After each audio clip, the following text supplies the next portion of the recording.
Hello دوستو، السلام علیکم۔ جگنو نیوز نیٹ ورک میں خوش آمدید۔ دوستو، نمازیوں کی سہولت کے لیے سعودی حکومت نے مسجد نبوی صلی اللہ علیہ وآلہ وسلم میں متعلقہ انکوائری آفس میں 6 زبانیں بولنے والے عملے کی تعیناتی کر دی ہے۔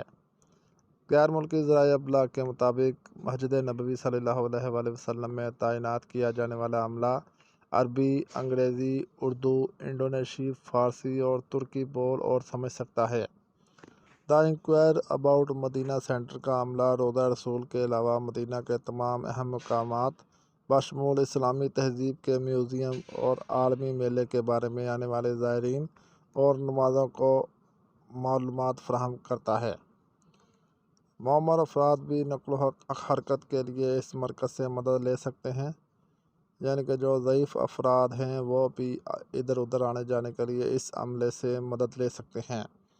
ایمرجنسی کی صورت میں اس سینٹر سے معلومات بھی حاصل کی جا سکتی ہیں۔ 24 گھنٹے کام کرنے والا عملہ زائرین کو مدینہ کی دیگر جھلکیاں اور آمد و رفت کے بارے میں معلومات فراہم کرتا ہے۔ واضح رہے کہ مسجد نبوی صلی اللہ علیہ وآلہ وسلم میں گزشتہ ہفتے 5,50,911 افراد نے نذرانہ عقیدت پیش کیا، جبکہ 1,30,401 مرد اور 1,15,551 خواتین نے نماز ادا کی۔ دوستو، اس کے ساتھ ہی ویڈیو کا اینڈ ہوا۔ ویڈیو اچھی لگی ہو تو لائک اور چینل کو سبسکرائب لازمی کریں تاکہ مزید آنے والی ویڈیو آپ کو بر وقت موصول ہوتی رہے۔ شکریہ، اللہ حافظ۔